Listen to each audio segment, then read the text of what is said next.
English po ang atin. English po. Anong songs natin natin? God is great and how great is our God. Amen po. Vibes ka na agad. A blessed evening, brothers and sisters. Tonight, we will celebrate the greatness of God. Amen. Amen. In 1:45-3, praise Him in His active power and praise Him in His surpassing greatness. Let our worship our God in spirit and truth. Amen. All creation cries to You, worshiping in spirit and truth. Worshiping in spirit and truth. Eyes of the faithful Lord. Glory to the faithful one. Let us all declare, Jesus Christ, my God. All creation give You praise. All creations give You praise. You Lord are truly great. You alone are truly great. Yes, Lord. Let us come to Him. You alone are God who reigns for eternity.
Yes, Lord.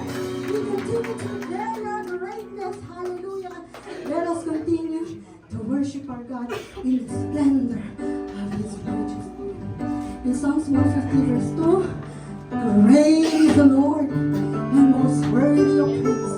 His greatness no one can fathom. Yes, Lord. We continue to declare Your greatness. The splendor of the King. Glory and majesty. Let all the earth rejoice. Let all the earth rejoice. And all the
great is our God, and all will see how great, how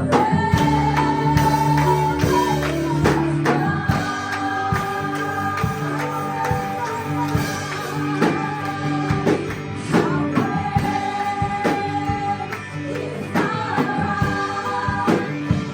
with me, how great is our God, and all will see how great, how great is our God. How great is our God. Sing with me, how great is our God, and all will see how great, how great is our God. Lord, you continue to declare your majesty. We adore you, hallelujah.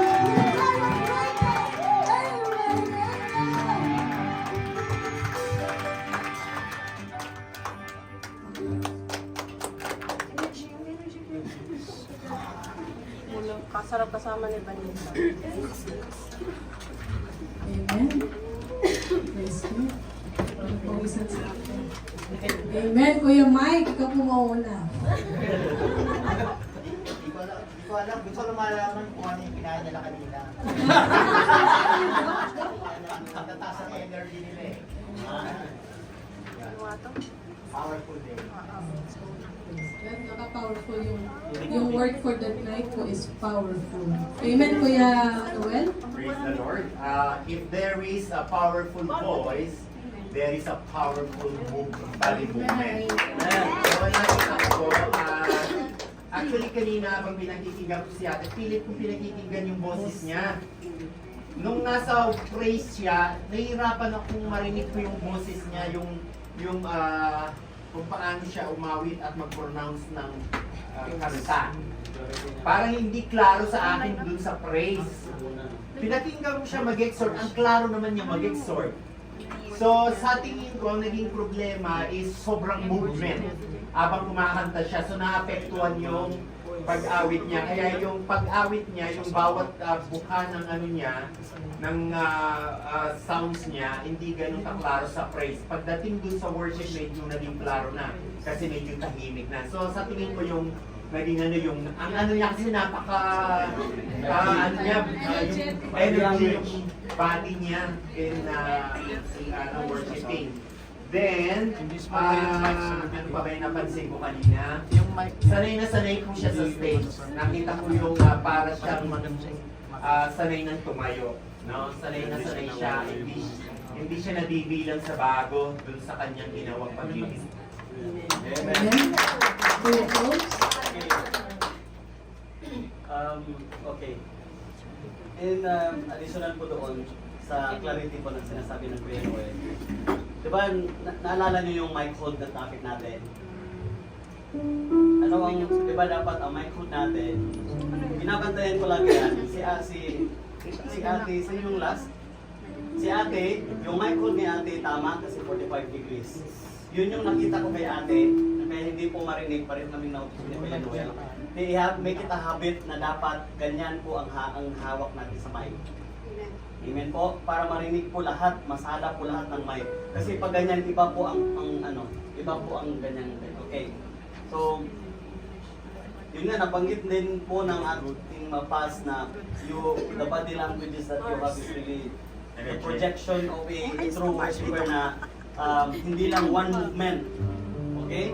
So, yun yung dapat makita po talaga natin. So, ang dami pong body movement ng ate. Hindi nga kabate. Nami-miss niyo yun po, dalawa. all in all po, nakita po talaga Sasalita natin na si the anointing anointing of God is there. The dynamics of song leading is there. At saka, when we do the sila po mga kasela po mga kapatid, make it sure na not too fast. Dapat yung pagsela natin klarong-klaro ang ating pagbigkas para po ang kongregasyon maka-affirm, makasabay sa pag-praise. Amen? At sa ating pong grammar, kay Kuya Jomar, pang ilang kanta na yan, Kuya? 2, 4, 6, 8. Okay, you have already 8 songs. So, napagod na o ano? Gaano po matagal ang Kuya nagka-drums? Matagal na. Okay, sa nag-drums naman, tapos ka na. Po. Okay naman po, kanina pa kita pinatitin actually, pero ngayon lang ako nagbigay ng praise. Awit ha. Ang napansin ko lang, hindi mo sinasabayan ng mga kanta. Basta tumutugtog lang siya. So, nakita ko naman, sumasabay siya. At nakita mo. Itong last na to ngayon kita ginrate, di ka kumakanta eh. Hindi alam ang lyrics. Hindi English kasi. Hindi ka kumakanta eh. Pinapansin kita kung kumakanta ka habang tumutugtog. Iba kasi yung musician ka at the same time, you know the song. Mas madali po talaga sa mga tumutugtog na alam din talaga nila yung lyrics ng kanta at sinasabayan nila sa pag-awit. Anyway, yung sumatotal niyo po, magaling po kayong drummer.